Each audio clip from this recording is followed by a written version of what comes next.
በአማራ ክልል በ2015-16 የምርት ዘመን ከ5 ሚሊዮን ሄክታር በላይ መሬት በሰብል በመሸፈን 160 ሚሊዮን ኩንታል ምርት ለማግኘት መታቀዱን የአማራ ክልል ግብርና ቢሮ አስታወቀ። ቢሮው ምርታማነትን ለማሳደግ በኩታ ገጠምና በመስመር መዝራትን እንዲሁም ቴክኖሎጂን መጠቀም ላይ ትኩረት እንደሚያደርግ አመላክቷል። ሀረጋዊን ታደሰ የአማራ ክልል ግብርና ቢሮ ኃላፊ ዶክተር ኃይለ ማርያም ከፍያለው የ2015-16 የምርት ዘመንን ምክንያት በማድረግ ጋዜጣዊ መግለጫ ሰጥተዋል። በመግለጫቸውም በምርት ዘመኑ 160 ሚሊዮን ኩንታል ምርት ለማግኘት መታቀዱን አመላክተዋል። የምርት ከአምናው ተመሳሳይ ወቅት ጋር ሲነጻጸር የ20 ሚሊዮን ኩንታል ጭማሪ እንዳለውም ጠቁመዋል። በሀገር አቀፍ ደረጃ 40% የሚሆነውን ምርት የሚሸፍነው አማራ ክልል እንደሆነ የሚናገሩት ኃላፊው በዋናነት 10 የሰብል አይነቶች ላይ ትኩረት ተደርጎ እየተሰራ መሆኑንም አመላክተዋል። 5 ሚሊዮን ሄክታር በላይ የሚታረስ መሬትን ዘንድሮ ታሳቢ አድርገናል። ከዚህ 5 ሚሊዮን ሄክታር ውስጥ በምግብ ሰብል ልማት ምን ያክሉ ይሸፈናል ብለን ካየን ወደ 2.7 ሚሊዮን ሄክታሩ የምግብ ሰብሎች ምንላቸው ሽፋን ይይዛሉ። ከምግብ ሰብሎች ብቻ ወደ 95.5 ሚሊዮን ኩንታል እንጠብቃለን። በመሬት ሽፋን ስናይ ወደ 1.5 ሚሊዮን ሄክታር የኢንዱስትሪ ሰብሎች ይሸፍናል። ምርታማነት ወይም ደግሞ ከሱ የምንጠብቀው ወደ 53 ሚሊዮን ኩንታል ከኢንዱስትሪ ሰብሎች የምናገኝ ነው የሚሆነው። ምርትና ምርታማነትን ለማሳደግ በመስመር መዝራት ኩታ ገጠም አስተራረስንና የቴክኖሎጂ አጠቃቀም ላይ ትኩረት እንደሚደረግ ዶክተር ኃይለ ማርያም በመግለጫቸው አስታውቀዋል። በ2015-16 የምርት ዘመን 2 ሚሊዮን ሄክታር መሬት በኩታ ገጠም ለማረስ መታቀዱንም ተናግረዋል። ከሚመረቱ የሰብል አይነቶች ውስጥም 40 ሚሊዮን ኩንታል የስንዴ ምርትን ለማግኘት መታቀዱንም አመላክተዋል። በቴክኖሎጂ መጠቀም መጀመሪያ እርሻውን በትራክተሮች ማረስ ነው።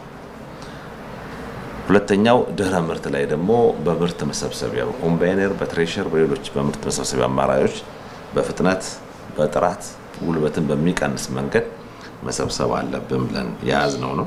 ኦልሞስት ኦል በትራክተር ይሸፈናል ብለን ያዝነው መሬት ከ805 ሄክታር በላይ በዘመናዊ ቴክኖሎጂ ወይም በትራክተር ይታረሳል ብለን ይዘናል። ይሄም አጠቃላይ ከሽፋኑ ወደ 16% ሽፋን ያገኛል።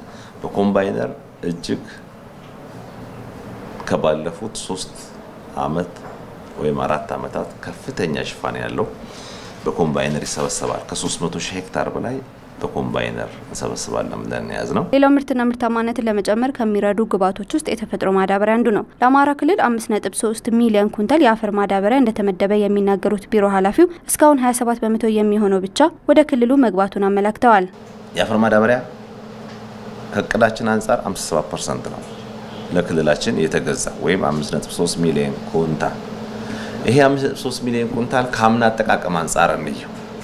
አምና ጥቅም ላይ የዋለው የአፈር ማዳበሪያ 4.8 ሚሊዮን ኩንታል አምና ከተጠቀምነውና ዘንድሮ ለክልሉ ከተገዛው ላይ የ500,000 ኩንታል ዲፈረንስ ያሳያል። ይሄ ማለት አምና ከተጠቀምነው እና ዘንድሮ የተገዛው ጭማሪ አለው፣ እድገት አለው።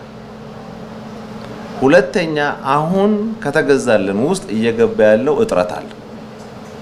27% ማለት ወይ 1.5 ሚሊዮን ኩንታል ማለት አሁን እጃችን ላይ መድረስ የነበረው 60% እና ከዛ 60% ማለት ከ3.2 ሚሊዮን ኩንታል በላይ ነው አሁን እጃችን ላይ መሆን የነበረበት።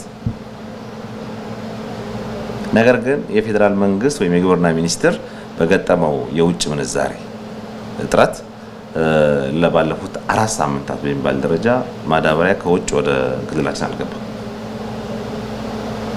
ይሄንን ግን እኛም የክልሉ መንግስትም ቢሮ ከፌደራል ግብርና ሚኒስቴር ጋር ከሚመለከታቸው አካላት ጋር በቅርበት እየሰራን የተካተልን ያለ ነው። ያንን ሊቀርፍ በሚችል መንገድ የፌደራል መንግስትም እንቅስቃሴ ያደርጓል። ሰሞኑን ወደ ሀገራችንም ወደ ክልልም የሚገቡ ከወደብ የሚመጣ ማዳበሪያ አለ። ያንን በፍጥነት የምናደርስ ነው የሚሆነው። በአፈር ማዳበሪያ እጥረት ምክንያት አርሶ አደሮች ለችግር እንዳይጋለጡም በዘንድሮ ዓመት በክልሉ 77 ሚሊዮን ሜትሪክ ኪዩብ የተፈጥሮ ማዳበሪያ መዘጋጀቱንም ኃላፊው ጠቁመዋል። በክልሉ ከ77 ሚሊዮን ሜትሪክ ኪዩብ በላይ የተፈጥሮ ማዳበሪያ ወይም ኮምፖስት በሚባል የምታውቁት ማለት ነው ተዘጋጅቷል። ኮምፖስት ይሄን በመሬት ሽፋን ስትወስዱት ወደ ኒርቱ 2 ሚሊዮን ሄክታር ሊሸፍን የሚችል ነው የተዘጋጀው ኮምፖስት ማለት ነው። በክልሉ በምርት ዘመኑ አትክልትና ፍራፍሬ እንዲሁም ቅመማ ቅመም 272,000 ሄክታር መሬት ላይ ይለማል ተብሎ ታቅዷል። ከዚህም 33.4 ሚሊዮን ኩንታል በላይ ምርት ይገኛልም ተብሎ ይገመታል።